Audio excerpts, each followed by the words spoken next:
What I saw in Eraserhead was symbolism that was not murky, symbolism that was clear.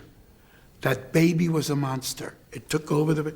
I saw everything he wanted to say, surrealistically and symbolically, he said very brilliantly, very clearly. And I said, this guy will be a great filmmaker. And I'm going to grab him first, and he's going to direct this script, The Elephant Man. And he came in, he helped rewrite it, he helped on the makeup, and he helped on the beautiful black and white, photography. David Lynch is a bit of a genius. He really is. You talking to me? Did you have a brain tumor for breakfast? Then who the hell else are you talking? You talking to me? I'm funny how? I mean, funny like a clown. I'm Peter Venkman. We all go a little mad sometimes. Man that doesn't spend time with his family will never be a real man. Damn!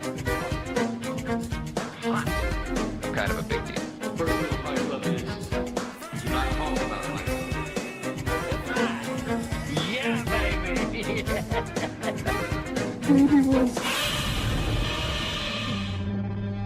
You want answers? I think I'm entitled. You want answers? I want the truth! You can't handle the truth. Recording, not streaming. We don't need that pressure. Now I'm going to pump up my volume. That's it. Alrighty. So Andy Lewin, are you ready? I'm ready. This is episode 3 of our David Lynch tribute season. Again, this film it's more interesting to talk about how they were making it and the stories behind it than the actual film itself. I mean, there's only so much you can go into detail about what the film is. Elephant Man. It's the Victorian surgeon who rescues a heavily disfigured man who was mistreated whilst working in that sideshow carnival thing. But it's the disfigurement is an actual condition. These are the things. These are kind of the moral lessons that we all have when you're young, and you need that attitude check to kind of realize that that there are people with different colored skin, different birthmarks, scars, disfigurement, all these, and the words that we're using, we kind of like pander to the whole, we can't use that word. We have to, we can't use the word hideous or monstrous, and it's like, but these are the lessons that you learn when you're young, when you're kind of realizing, that there are real people behind these difficulties, these complications, and that's pretty much my take home with the whole film. It's just it's just about realizing that there are people inside these circumstances, and they are circumstances. Yeah, I mean, Merrick was a remarkable person, and many books have been written about him. A play has been written about him, of course. Bowie did, didn't he? Bowie played it. The Coopers played him. They've all done it. Sometimes I think my head is so big because it is so full of dreams. There was a book by Frank Edwards called Strange People, which came out when I was a teenager. It was full of stories, and one of them was John Merrick, the Elephant Man. And that appealed to me ever since then, just because of I have a sort of eclectic thing about freaks and isolationists and alienated people. I kind of gather information on people like that. It is one of the most touching films of the 20th century, I'd say. Very much. But they had to distance themselves from the stage show, didn't they, making this? Oh, yeah, well, David Lynch focused purely on source material, on the books of the surgeon. And that's kind of the thing about Lynch. I mean, he would look at the play as an interpretation of that book by him, and so he wouldn't want to use that because that's already been interpreted. That's somebody else's vision. So that's you don't extrapolate your vision from somebody else's vision. Yeah, but I think they had to distance themselves from the stage play as well. Yeah. Contractual reasons. Oh, yeah. I guess there would be. I mean, the play came out 2 years after in a TV movie form. They obviously saw the success of Elephant Man, the movie, and thought, oh, let's capitalize on that. Let's put the play out as a TV movie, which incidentally had Glenn Close in it as the princess who went to visit Merrick, and Glenn Close was considered for a role in Dune. So there's very much there's all these different connections with that, and but yeah, I don't think Lynch was really worried about the play because he was always going to go his own way anyway. Yeah, but I mean, when Bowie was playing it, it was 1980 to 1981 when Bowie was doing the stage play. Oh, right. The film came out. That's interesting. Again, with Bowie being so closely connected to Lynch as well. Yeah. Yeah. I think they had to distance themselves from it, and obviously Lynch would only ever do that anyway, wouldn't he? But still. Yeah. Would you say? I mean, John Hurt's performance is incredible in this. John Hurt is invisible in this role. Yeah. His voice, everything. Yeah, even his exactly. I mean, when I rewatched it, I couldn't hear. I thought, what is John Hurt really in there? You know? Yeah. So you would never. Yeah, you couldn't tell. To be honest, anybody who kind of steps into the role of the Elephant Man, it must be a life-changing role. It must really affect you. It's also shot in black and white, which is. I'm wondering if that was because David Lynch was used to kind of doing that, working in black and white, hadn't quite tackled the color field, or was that a creative choice that was Mel Brooks's requirement? Yeah, perhaps, or it does give a feeling of the time as well, doesn't it, being in black and white? Yeah, that Victorian. That's kind of true. I mean, it would have kind of kept a lot of the detail more authentic. It would have felt more authentic. One of the reasons we filmed in black and white actually had to do with the makeup. I mean, it was only one reason. I mean, I think we chose to film in black and white because we felt that achieving the look of the period and the feel of the period would be somewhat easier for us in black and white. The reason related to the makeup was the fact that what might look to some repulsive or awful in color would be fascinating in black and white. It's a very expensive exercise to make it in black and white, but it did help give this Victorian illusion. And we were shooting in true black and white. We weren't shooting on colour stock, black and white. We were shooting on black and white stock, which was very hard to get anyway, because they're usually only sold to students. They said, shoot it in color and we'll take the color out of it. We said no. In retrospect, yes, black and white was a much better bet. Although you can't beat Victorian England in the Muppets Christmas Carol. That's pure. They could have just they could have done the Elephant Man in that in Muppet form, and that would have been. Oh, can you imagine that? I'm Seymour. I'm Pepe. We're two of a kind. I'm a little bit forward. And I've got a big behind. Say, Seymour. Yes, Pepe? What do you get when you cross an elephant with a rhino? Gee, I don't know. What? Elephino. Elephino. Gee, Pepe, I don't think they get it. Elephino. Why do I got to explain to you people, okay? Elephino. Right. Tell me, Ali. Elephino. Okay. Elephant. Elephant. If. Rhino. Rhino. I know. Elephino. Unbelievable. Oi there, I'm not a monster. I'm a real man. Shut it, you stag. Would you like me to get you a drink, Mr. Merrick?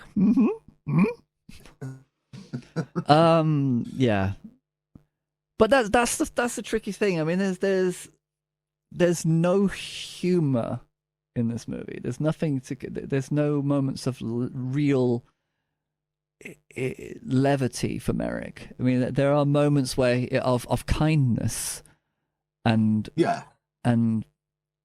patience and understanding, but he never has that going out with Anthony Hopkins for a horseback ride, eating ice cream and having jollies with, you know, getting balloons at the fair. You know, they never had those kind of moments where he really was able to live it up, and that they kept it really tight on you got Can you imagine if there was a scene where Anthony Hopkins is like on a beach sanding down a boat with his top off, and he looks and John Merrick's like running down the beach in slow motion. All the music swelling in the background, and then the embrace. Might have detracted from the story somewhat. We kind of would have been. I mean, you could, yeah. I mean, it's like Merrick buries Anthony Hopkins in the sand, and he wakes up, and it's like, oh.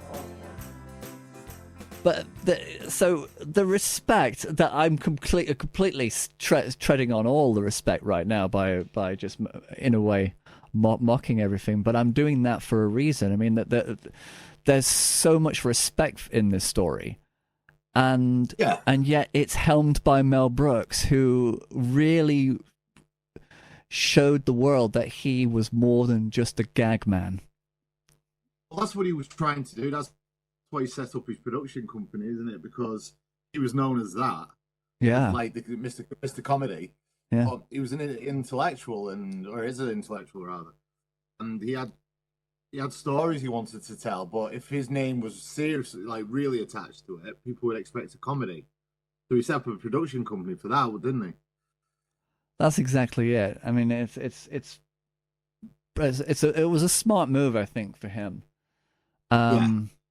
And in a way, he looked at the absurdity of Eraserhead and thought, "This is exactly what is needed to get to the actual heart of. I mean, if you think about what it is, I mean, the raw nature of parenthood, you can't get any more raw and more direct, indirectly than David Lynch. I mean, it's going about the subject matter, but head on. Not say yeah. Well, he was trying to find a director, wasn't he? And someone said, like, "Have you heard of David Lynch?" And he was like, "Well, no." He goes, "Let me show you this film." So, Lynch got in as a meeting, didn't he? But Mel Brooks was in there watching the film, and he's thinking, "Oh, yeah," and he's watching Razorhead. Oh, forget it. I should just walk away now. And Mel Brooks comes out, doesn't he? He said, "You're a man, I love you." Give him a hug, and that was it. I know, it's a beautiful story, and it's just one of those moments where you go from that, you know, an indie, like we were saying last week, but essentially a student film, to this. But that's it. John Hurt and Anthony Hopkins. I mean, this is this and The Straight Story both have the one thing in common, that they are both very accessible films. They're very much films that you would not associate with David Lynch, but they are wholly David Lynch, because this is his him telling you that he might be able to play the violin underwater, but he can also play other instruments above water, and like regular, you know, like it's a regular movie. But there is so much Lynchian in there. There's so much Lynch in the choice of actors and the way that he uses studied silence and watching and characters observing. There's so much of that in this that you kind of associate, and the awkwardness. There's awkwardness. There's body dysmorphia. There's It's a fascinating thing to watch his career. I mean, I couldn't imagine being made by anybody else. It's quintessentially Lynch, but it's not Lynchian. You know what I mean? It's if you put it on and watch any frame of it, you can just feel that Lynch is behind that. Yeah, and it's one of those things like you could just skip through, like you did with Eraserhead last week. You skip through it, and every time you paused it, there was something that you could frame on the wall. There was something that you could really... And, he doesn't waste film. He doesn't waste a shot. And you know, he doesn't do big shots either. He doesn't do lots of takes, does he? Sometimes one, but no more. usually no more than 3 or 4 takes. Yeah, the Anthony Hopkins tear in the eye scene, I mean, when he first sees Merrick, is a classic example. Turn round. Turn around. Turn around. I'm going to tell you a story about that. Go on. It was just one of those, beautiful things, after which Freddie started calling me Lucky Lynch. Freddie Francis. Freddie Francis, right. The camera, is just drifting in very slowly on Tony Hopkins' face. And exactly as it stops, a tear comes out of Tony Hopkins' eye. And he told me later he'd been saying the Lord's Prayer, during that scene, and it moved him, and out came the tear, and it was one take, and we were done. He trusts his actors. He is definitely an actor's man, a director. He lets them feel their way through. But on this film, the actors didn't fully trust him, especially with this film. Right, so we've got the nitty-gritty. Yeah. Well, I've just finished Lynch's book. Yes. I can't find time to watch films, but I can pick a book up every 20 minutes and read it, Definitely. So. And, Anthony Hopkins had a meltdown, didn't he? Just saying, who's this young kid? He can't do this. What's he doing this film for? He's this young kid from America writing this, making this film. Had this big tirade. But obviously, Anthony Hopkins has had issues with alcohol. I don't know if it had something to do with that. Lynch doesn't allude to that in the book. But you can sort of fill in the blanks that maybe he was hungover or something, who knows. But Lynch had to just pull rank with him, didn't he, the following day? He said, look, I'm the director, get used to it or go. And then that was it. There was no more issues after that. Yeah. I would probably say that it was probably not a personal thing. I think it was, yeah. I can imagine. It was, yeah. I think Anthony Hopkins being very much, an actor that people knew at the time, and he took himself very seriously, and having issues, with this young guy who's only made a short. The thing is about making this film. Yeah, I mean, David Lynch's directing. He doesn't tell the actors what to do. He gives them an idea. He gives them something to grasp hold of. And Anthony Hopkins is a classic stage actor. Yeah. He wouldn't understand that method of directing. I mean, in America, it's a completely different style. And I wanted to bring this up because I thought about the whole. David Lynch working under British film rules, as it were. We've touched upon James Cameron having his issues when making Aliens, and throwing over tea carts and telling everybody, we stop working when we finish work. We don't just stop and have a cup of fucking tea or whatever, and there's not a lot of talk about David Lynch having difficulties with the crew, but more just trying to get his style of directing across to people. And I think that would have been a great learning curve for him. It would have been, but he wouldn't have had a style of directing. No, because he is not a director per se. He's an artist. Yeah, and he's just come off a film that he spent years trying to make with people that he became friends with and trusted. And all of a sudden now he's on a huge crew working with people. Nobody that he knew. I mean, I don't even think Catherine Coulson was there to help him through this one. Oh. But and Jack Nance couldn't make it. But yeah, I mean, what an incredible learning curve for him. But also, like with Anthony Hopkins, David Lynch had already carved himself out to be an auteur in Los Angeles. Everybody knew him. It was his work. He was the artist. But Anthony Hopkins, I can imagine, would have had an ego, especially with the issues of alcoholism. Things kind of just take an ugly shape sometimes. And I can imagine that he wanted to kind of be, it's John Hurt and Anthony Hopkins. They were the stars, and it was always about stars, not about directors. So it was, the whole idea of auteur is a European thing, but it was the American invasion that was happening at that time. And they probably were kind of feeling the heat from America and thinking, they need to stop coming over here and trying to be their name above the title. It's our name. We are the performers, and that's how it's usually done.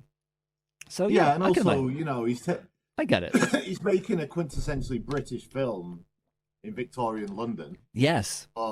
It's like, what do you know about Victorian London? You're from America. You talk in these weird American ways, and I can understand it creating friction. Exactly. But I think John Hurt trusted him. I think John Hurt was all right with it.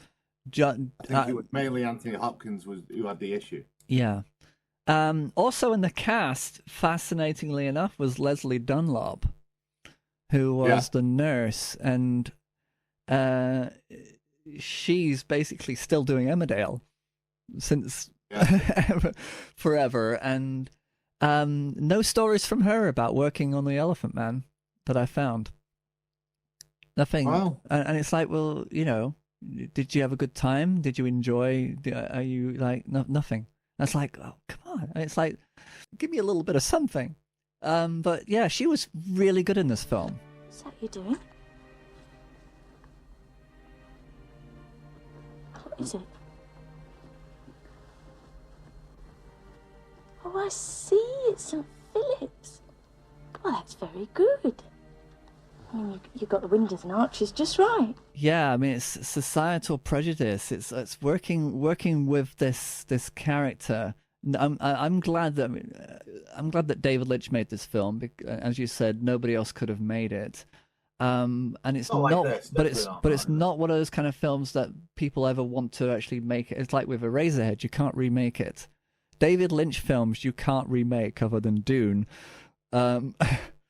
If you have to. Yeah, and that's because he didn't have Final Cut, isn't it? And because he didn't have Final Cut. But, it makes you wonder how much control did he have over the cut, because it's a really good cut. I don't think he's ever had an issue with this cut. I think Mel Brooks trusted him with it. I give you Mr. Jonathan Sanger. Mel was the owner, and he was like Paramount Pictures. He was he was the last authority, but he was not intrusive. He didn't tell us what to do or what not to do.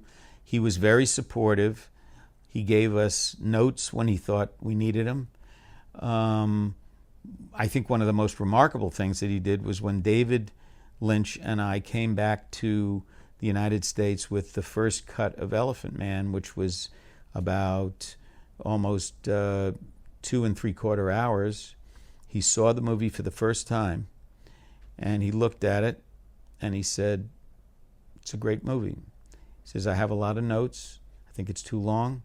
I think it has, there are a lot of things that can be cut, but I'm so proud of it that you guys, it's going to go out the way you want it to go out.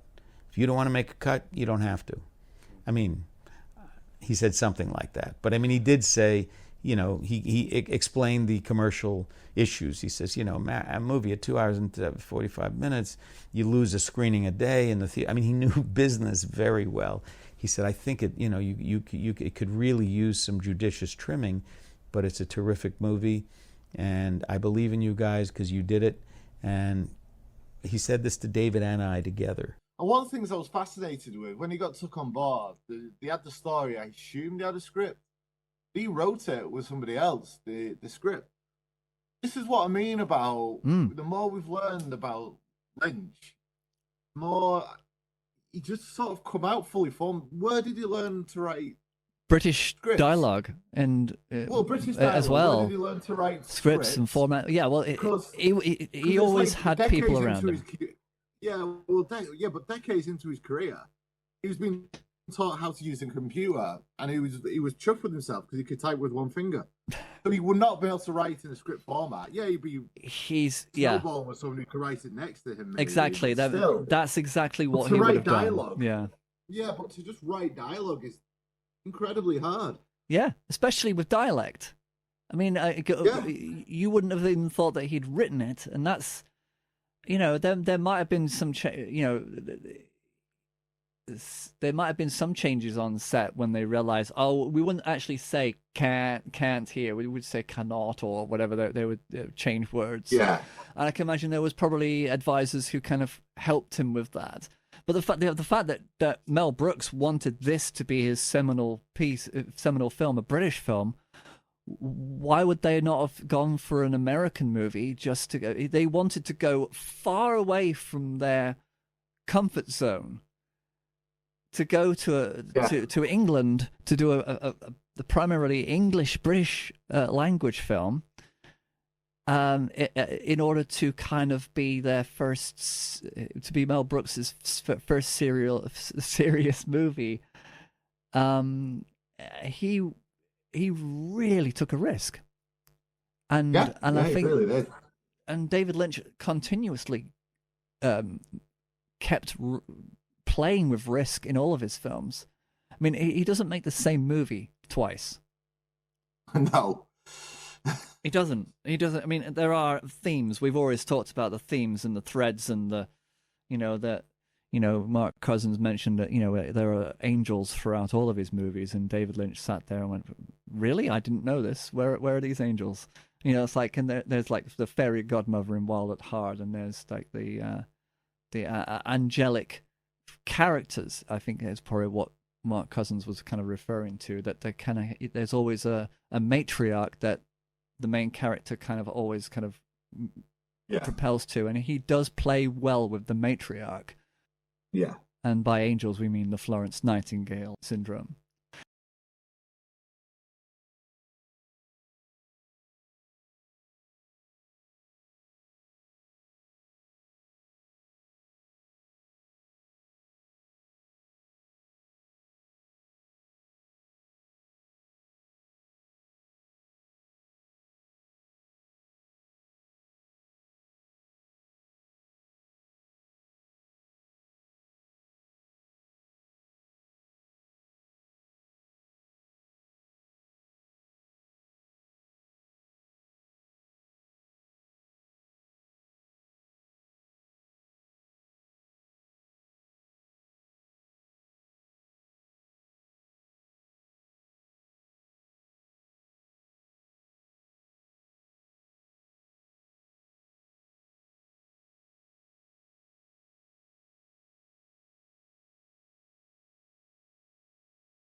But also, like, you can't pinpoint a moment in a Lynch film and go, this is that, because you don't know what he's just done on the day or what he's made up. You hear these stories, like reading his book again. Yeah. Where he's just driving and he's driving past the person walking on the street, and he's like saying to the guy, right, get that person's number. That person needs to be in the film. He was like, what? You don't even know if he's an actor or not. Yeah, well, I don't care, get him. And then he said, 2 days later, that person's on bloody set.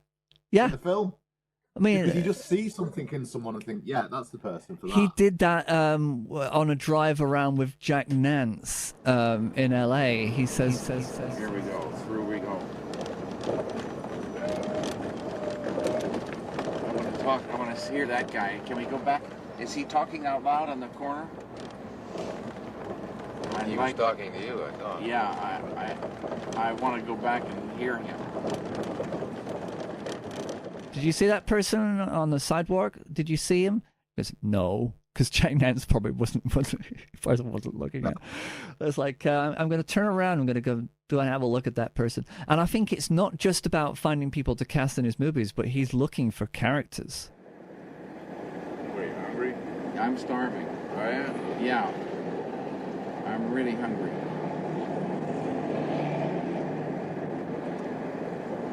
What are you having these days? Turkey sandwiches or tuna melts. Tuna melts. Yeah, with Swiss cheese. Golden brown French fries and coffee. Yeah, okay. Maybe a piece of cherry pie or blueberry pie for dessert. How does that sound to you? That's all right. That's all right. Sandwich de pavo. Yeah. He's looking for, I want somebody to do what they're doing. This person might not be the right person for the job, but I need them to do it. So he's constantly looking around his world and pulling in things. Cherry pie. And it's very organic, very organic. Yeah. So I wonder if making the Elephant Man might have been slightly frustrating for him because he didn't really cast it. No, he didn't really cast it, and he had to rely on a pool of people that he'd never seen before. But then I think he would have been fascinated at the same time. It would have been like, he knew the world that he wanted to portray, and he filled it with even the kid who's yelling at Merrick, as an echo to his father. It's perfect. It's like, that there are no weak parts. There are no weak parts. And I don't think he'd stand for a weak part. He's not a tough director who wouldn't just fire everybody on the spot and say, look, this is we're not doing this, but he makes sure he makes the right decisions before he goes on. And he never. And the fascinating thing about David Lynch as well, there's once the movie is done, there's nothing in it that he would want to fix upon rewatching. He would not sit there and go, "Oh, I wish I'd done that longer. Oh, I wish I." No, he was always certain when he finished a shot that was exactly what he wanted and that's what he needed. Yeah, I mean, when he test screen it, all of these films were always way longer than they had to be. So every time he test screened a film, like I think he said Blue Velvet, first one was about 3.5 hours long. So it should be, because it's yeah. But so he knew what to trim in that respect, or what scenes to take out. He did, but it still feels long. It still feels long because he took out the right bits. He took out the bit because his films are always dense. They're always full of things. You could watch a David Lynch film 5 or 6 times and get a different experience every time you watch it because there's so much. All the time. Because I know you get that feeling when you watch Fire Walk with Me. Yeah, I do. Yeah. It's completely. Maybe not as much with Elephant Man because I think it's his version of this kind of film. I suppose it's very Lynchian, but it's still very straight. It is what it is. It's telling a story, and that's probably the best way to sum it up. It is what it is. It doesn't. No deviations. No. Yeah, exactly. Yeah, there's no. It's a straight story. Put into a box and then going somewhere else, Yeah, like I say, there was no Anthony Hopkins and John Hurt dancing down the promenade, having their day of fun. It's like no, he kept it straight. He kept it straight. Our fondest desires were to have a movie that actually played in a theater. I mean, that was really as far as we would take it. So to be nominated for 8 Academy Awards was just remarkable. And interestingly, it didn't win any Oscars. In those days, there were no awards for makeup, but The Elephant Man was the one that the Hollywood Union pointed to finally for the Academy. They'd been badgering for years for an Academy Award for makeup, and they pointed to The Elephant Man and said, well, if that's not worth an Academy Award, what is? I remember getting into Hollywood and somebody saying to me, I forget who it was now, but they said, well, John, it's great you're here. Just a shame you ain't going to get it. And I said, well, I quite agree with you. I don't think I'm going to get it either. Because I'll tell you who I think. I think Robert De Niro is going to get it because it's his year, and that's absolutely right. But just out of interest, why do you think I'm not going to get it? And he said, well, nobody can see who you are. To which I replied, rather naively, I thought that was the point. I am not an animal. I am a human being. If anybody is going through all the films of David Lynch, I just hope that they lock in as well with Elephant Man. Yeah, I think personally for me, because it took me a little bit to watch it, and the reason being is it was being emotionally available for it because I had a sense of what it was about. Because it's not going to be a happy film. Yeah, it's going to be hard to watch. It's going to be difficult, and to be, maybe I could watch. I think I picked a day where I could watch it, and then watch Raiders of the Lost Ark directly after it. Yeah. You need the film would inevitably put me into. Yeah, it's a palate. You need a palate cleanser afterwards. And sure, why not? I mean, it makes sense, and I think it's films like this that are so hard to lock into, and you kind of, I don't know, what is it you need to kind of it's having that sit down time. It's having that moment where you feel as though you can be emotionally accessible, and especially when you're young. Students don't pick this as their movie. It's Pulp Fiction, what it was for us in the 90s. Yeah. I don't think they actually know what Pulp Fiction is anymore. Yeah, it's one of those films though. Like this is the category I put this film into. A lot of films go into this category. If a friend of mine's round and we're trying to figure out what to watch, they said, "I've never watched The Elephant Man," I will put that on in a heartbeat. Yeah, let's watch The Elephant Man. You need to watch this film. If you've not seen it, we'll watch it now. It's amazing. But if I want to watch a film myself, yes, it's not a film I would go to because it's hard. It's a upsetting story. I found that with Witch. I felt uncomfortable on my own watching The Witch. Yeah. And yeah, because it really it gets under your skin. It does. Yeah. So you like Lars von Trier's Dancer in the Dark. With any of Lars movies are kind of like you need to be ready to watch them. Yeah. But you know what I mean? It's like if someone said to me, "Oh, I've never seen it," I'm like, "Right, you're in for a ride, but if you want to watch it, we'll put it on now." I don't think I could watch it on my own, Yeah, that's it. Oh, but yeah, I think we've covered The Elephant Man quite a bit now. Yeah, I mean it's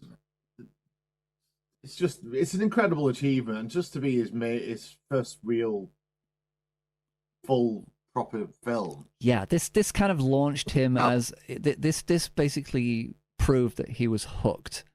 That we were gonna that Eraserhead wasn't just a thing that he tried and thought, okay, well, I'll go back to painting. I've done a movie. I've seen the wind blow on my painting. I can move on and do something else like music. But interestingly, just one last point, really.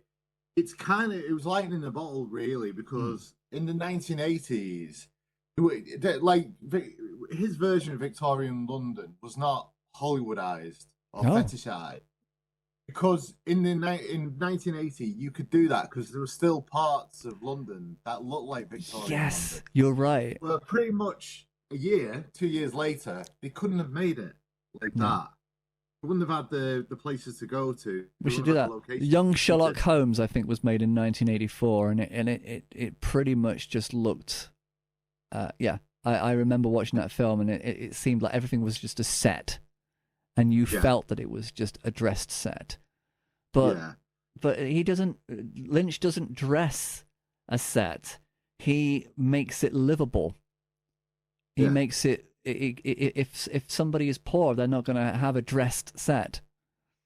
It's going to be sparse. It's going to have corners with nothing in it, and that's exactly how he sees it for what it is, not for what it fantasized about. It's not a fantasy. Yeah, it sort of subverts the narrative as well by the ending, where it's still got the dream logic stuff in it, hasn't it? It does. Like a lot of Lynch's stuff does. And I think Lynch explores in being more than just that, you know what I mean? Instead of just being sympathetic for him, they sort of shows empathy for him, really. And but not only that, people who have that line of work in circuses. No, he doesn't just. You could tell in Lynch's eye, he was never a freak. You know what I mean? Or people who do Yes. that line of work were never freaks. They were just people. You know, you can sort of it comes through in the film. Am I saying that right?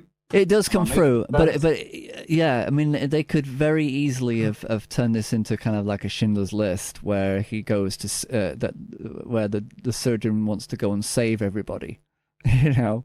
Yeah.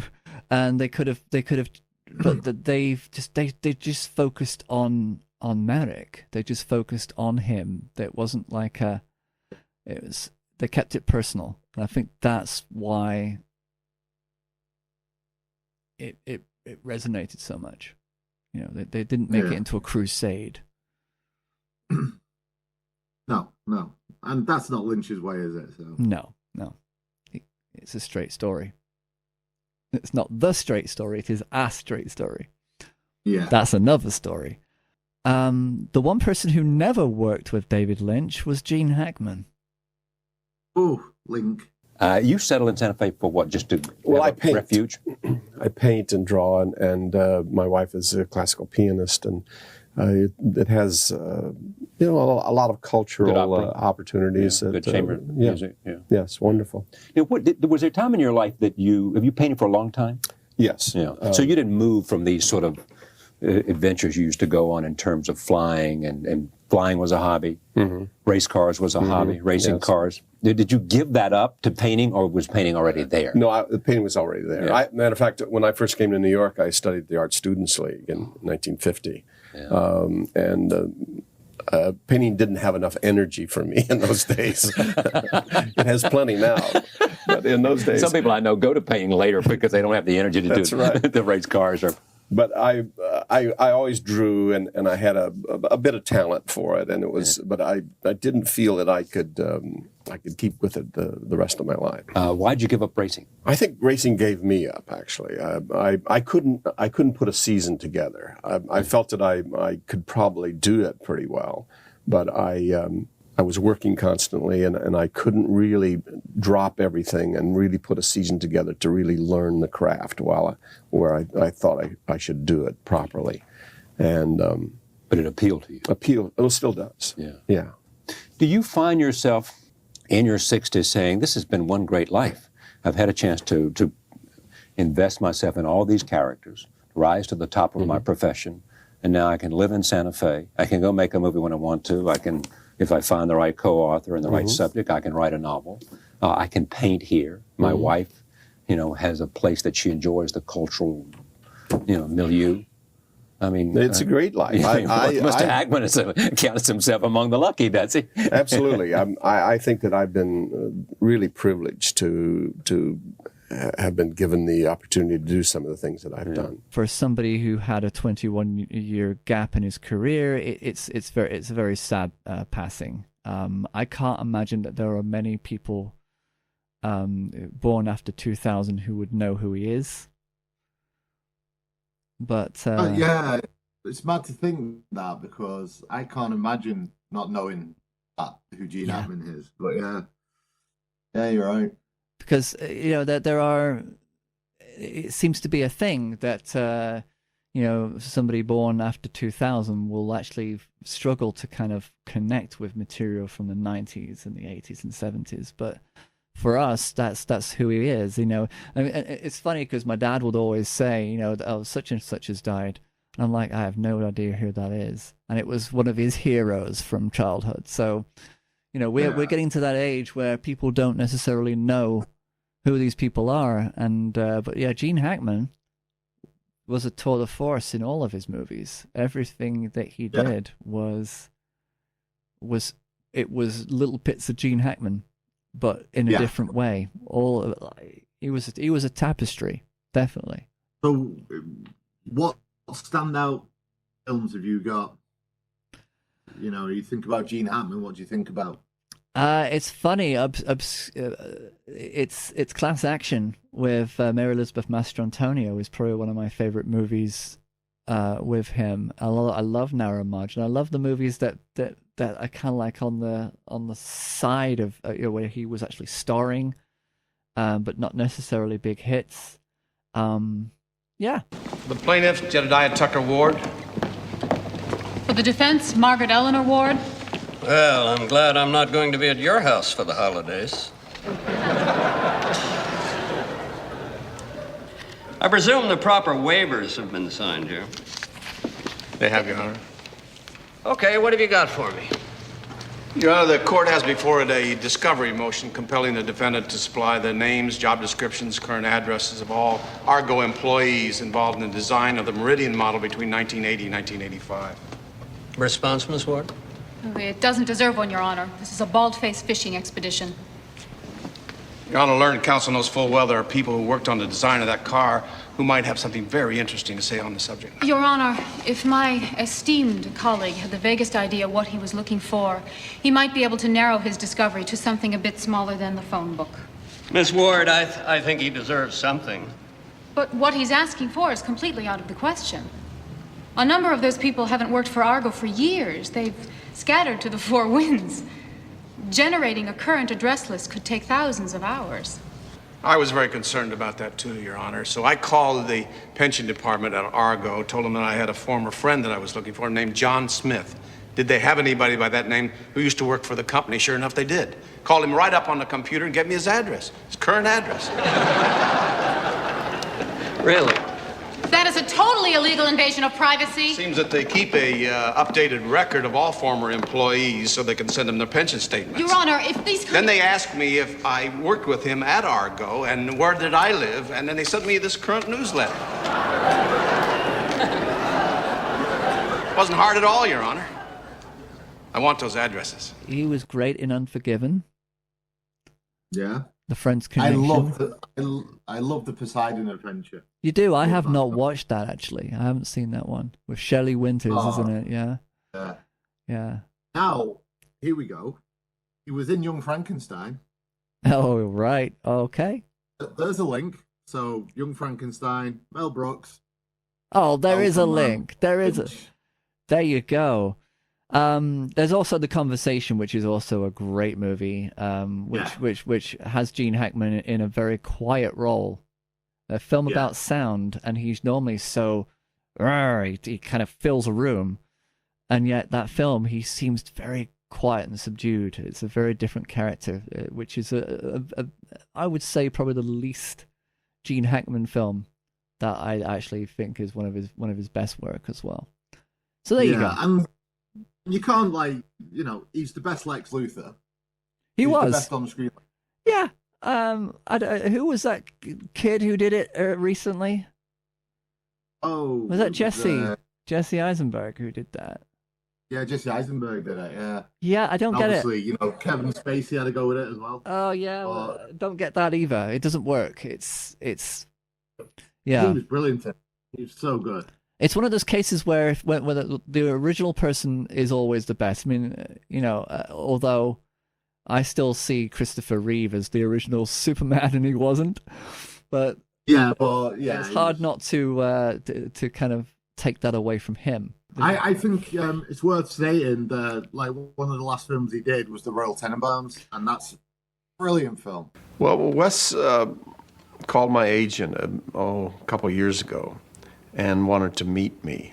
And so I had lunch with him at a hotel here in New York. And he told me that he had an idea for a film that he'd like me to be in. And I asked him not to do that, not to write it for me, because I don't particularly like the things that are written for me. I'd rather kind of invent things that are, rather than have to do something with somebody's idea of who they think I am. Funny, kind of peculiar situation. But anyway, we had a nice chat, and after I told him not to do it, he went off and did it anyway.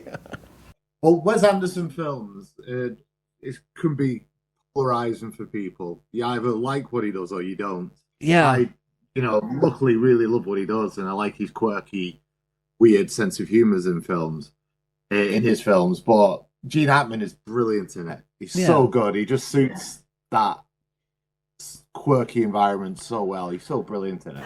I'm not insisting you take up smoking, but I thought it would give you some incentive. There is nothing sexier than smoke billowing proudly out of a woman's hot red engorged nostrils.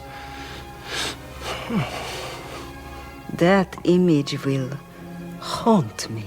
Heartbreakers with Sigourney Weaver and who else is in it? The guy who's always in Kevin Smith films. Where is he? Oh, Jennifer Love Hewitt's in it. Oh, who's the guy in it? Who's, you mentioned him in Ray Mallrats. Liotta's in it. Jason Lee's in it, but Ray Liotta. Jason Lee, that's the one.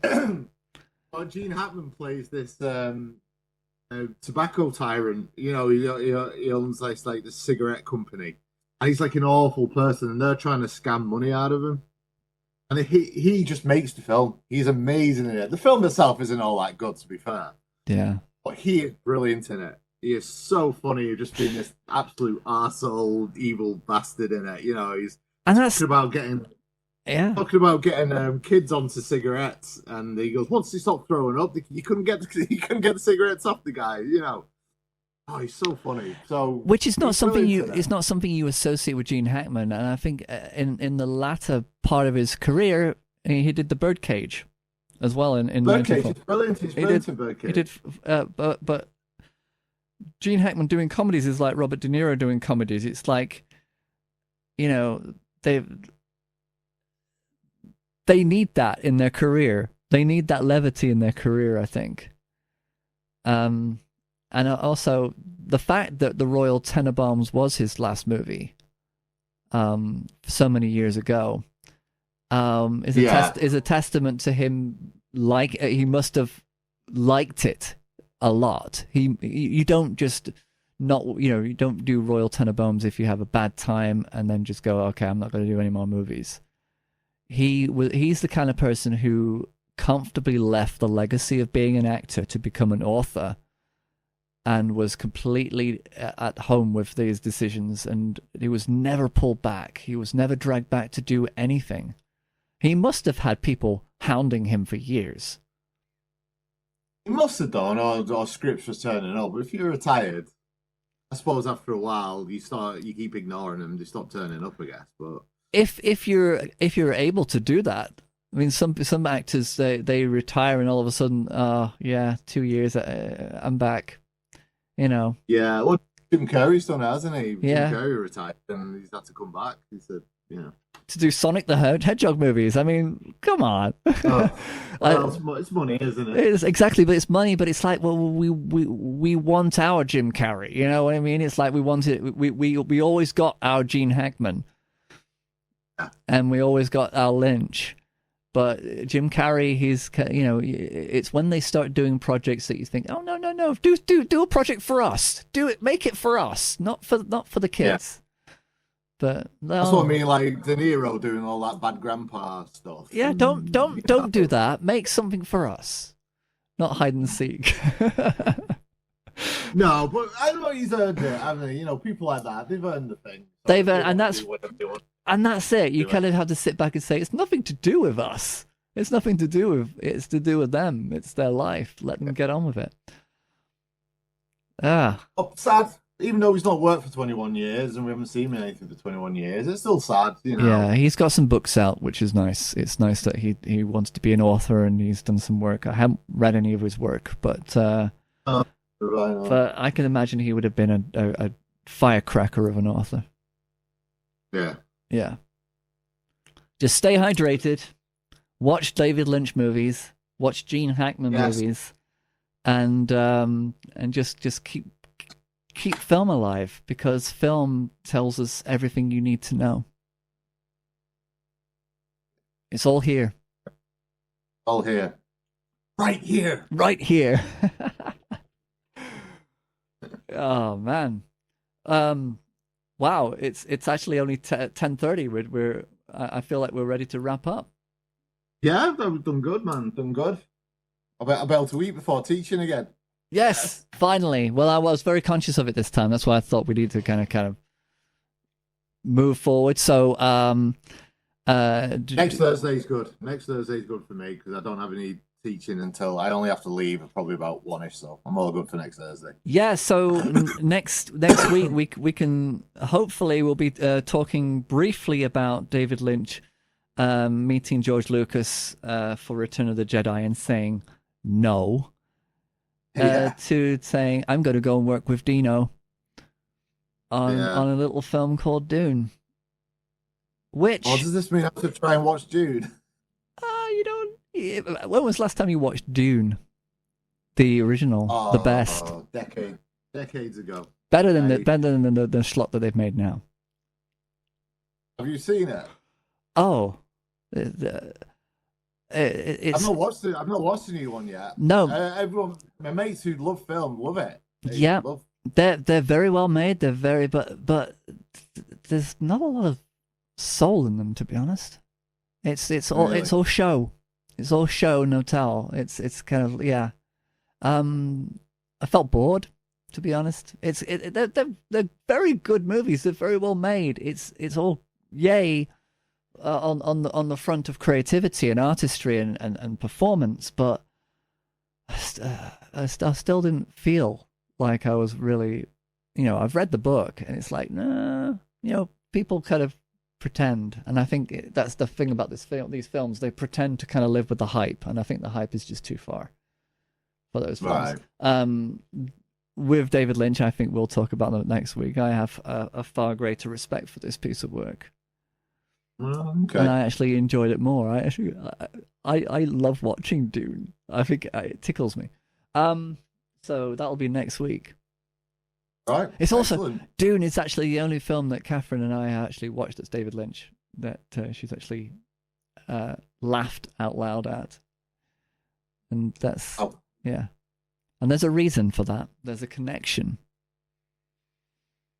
Will be revealed next week. It's a fun story. Yeah, I got it locked in on this one. Look forward to that.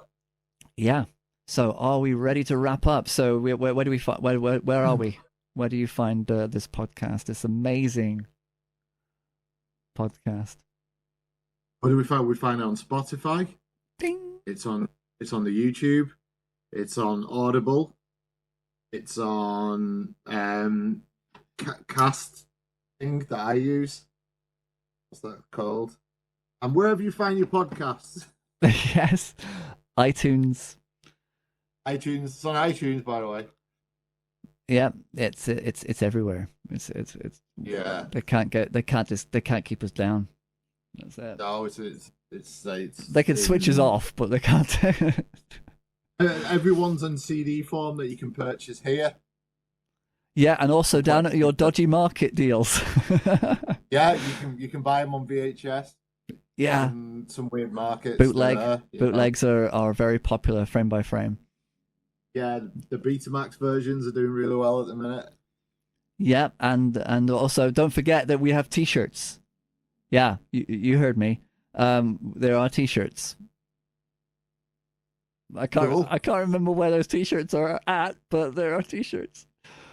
We have T-shirts, man. I'll put it in the link because it might be a T-shirt. We don't know where the T-shirts are, and we've never bought one ourselves, and we have that much faith in the T-shirt business. Oh, that's nice. Yeah, it'd be nice if we had the money, but of course, if you'd like to, should we start a GoFundMe? GoFundMe purely just so we can buy our own T-shirts. That's all it is. Our actual target would just be £40, so that we could both. Yeah, we'll get a T-shirt each. And that's it. That'll be it. Yeah, donations. Yeah, so you're not getting anything for it. It's just we just want the T-shirts. Okay, so the only person who'll donate will be my mum. Who'll donate 40 quid. And my mum won't donate because she'll be like, "How do I do that? Did you have to use the computer?" Yeah, I sent it to Frame by Frames. Is it a picture framing company you've got now, Stephen? Yeah, no, Mum, it's a podcast. It's got its own stall at Meadowhall. Oh no! Oh, they've got me 40 quid. I've got my 40 quid. Damn you, Mum. There we go. So embarrassing, Mum. And scene. There we go. There we go. So this is the end of the podcast. It's always a classic. It's always clippable. Thank you very much. Oh, hang on. What would I found, by the way? Oh, look at that! It's a mouse mat with honey. Oh, do you know what? I wish I'd made one like that as well. Yeah, I made a mouse mat. That's a great one. So it's here. Maybe you can put it in a frame. Would it go in a frame now? Maybe your mum, when she goes to frame by frames, get a frame for this. Get a frame for that. Exactly. It all comes around. So we should sign it. Put it in a frame. Yeah. Back in the day where we did Honeymoon and Starry Eyes. Yeah. Starry Eyes, Lynchian. Oh, yes. Yes. Yeah. Honeymoon, not so much. Oh, we watched that again recently, actually. It's not a bad film. It's all right. No, yeah. I think it was the actor in it I wasn't too keen on. Yeah. Sometimes it's the star can... film. Yeah. I doubt. But we watched, because they just came up. I forget how now. We were just looking for films to watch, and that was there. I mean, I say recently, it probably was 2 years ago we watched it. But yeah, it was all right. Starry Eyes. That's a very good film. And Tracy watched that with you, yeah. Yeah. And she watched Starry Eyes with me, but she had to do that for a lot of it. She doesn't like gore. No, she didn't like gore. Oh, I was about to recommend something. No. In Fear is a good one. That's not as gory. In Fear. I think I've seen it. Yeah, when the kids are riding in the car.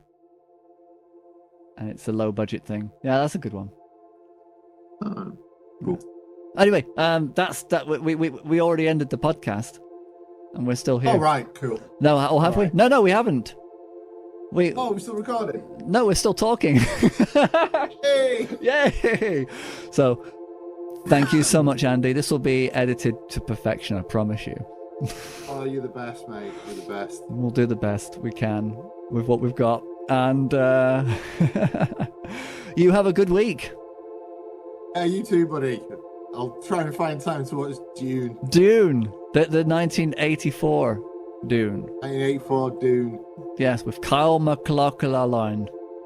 That's where they met. Yeah, oh. He's a good guy. Adios for now, Andy. All right, buddy. Insert David Lynch quote here.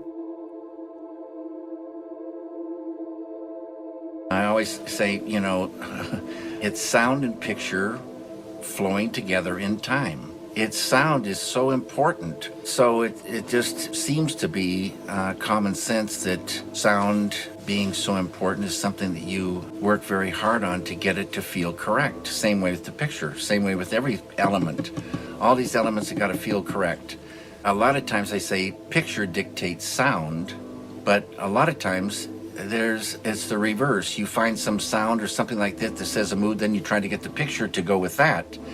Or you find a piece of music and a scene pops out of this music, then you get the picture to go with that.